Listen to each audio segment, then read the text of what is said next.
Ty2Fly2 here with my first ever video upload to YouTube. I'm an agnostic atheist that is very anti-Christian. It's taken me a long time to make this first video because I have a lot to say on this subject, but I wasn't really sure how to narrow down all of my thoughts to make a nice, focused, decent video to present. Not until I saw this video by a new, young, very beautiful atheist by the name of Nellybutt. I think that's how you pronounce her name.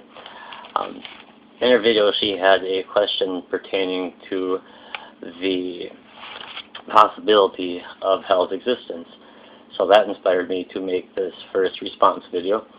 So let's begin. I had been indoctrinated by Christianity for most of my youth.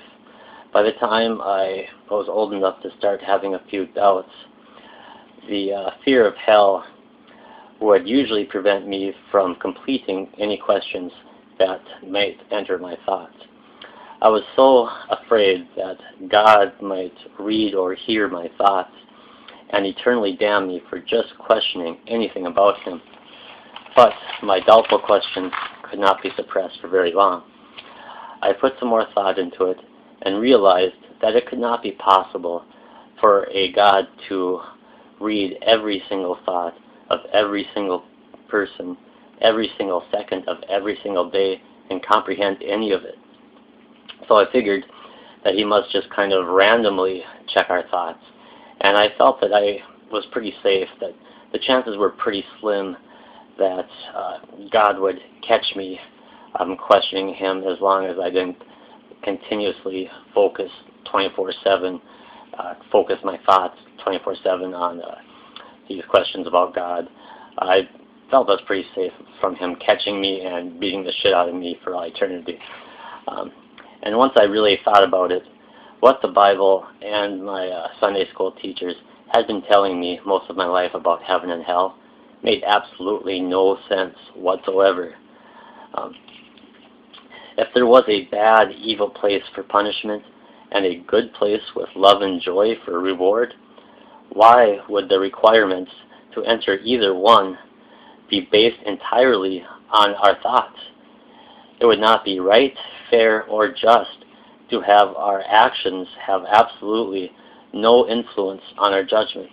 Why would a person who commits cruel, evil, hateful, vile acts but holds a certain belief be rewarded by the good place, when a person who spends their entire life spreading love and kindness be punished by the bad place and be burnt and tortured for all eternity? That made no fucking sense. There is no reason to have one belief trump every other element of a person's lifetime experience during a judgment.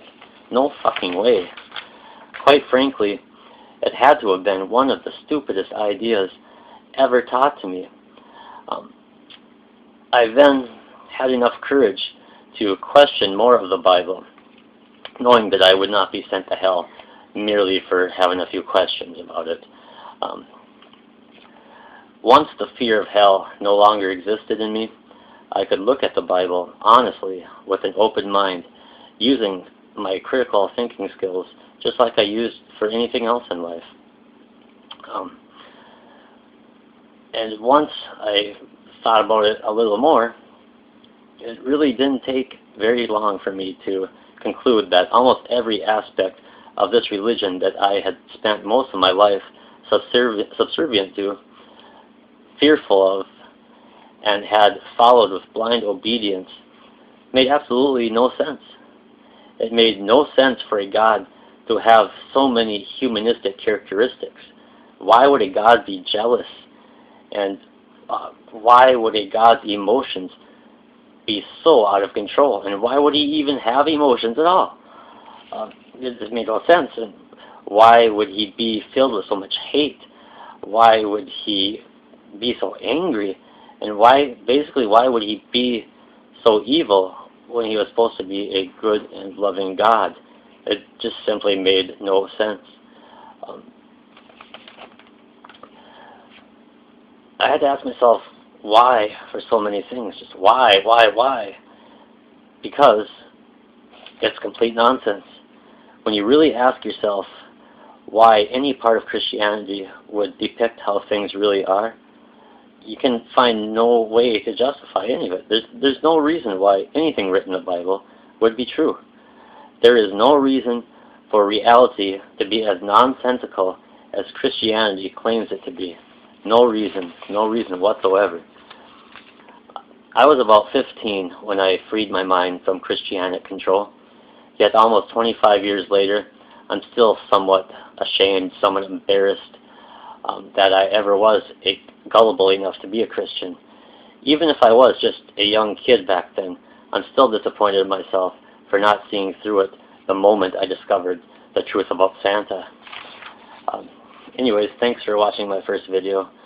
I'd like to add before I leave here that I do hate Christianity. I hate it with a passion. I loathe it. It disgusts me. It saddens me. But I do not hate Christians. I speak out against Christianity in an attempt to free my brothers and sisters from the mind control, the hate-filled grip that Christianity exerts over so many people. If Christianity can somehow be overcome, somehow be destroyed, peace among all people could be a possibility. But as long as Christianity exists, peace will never come. There's no chance in hell. Thanks guys, and hopefully I'll make another video soon.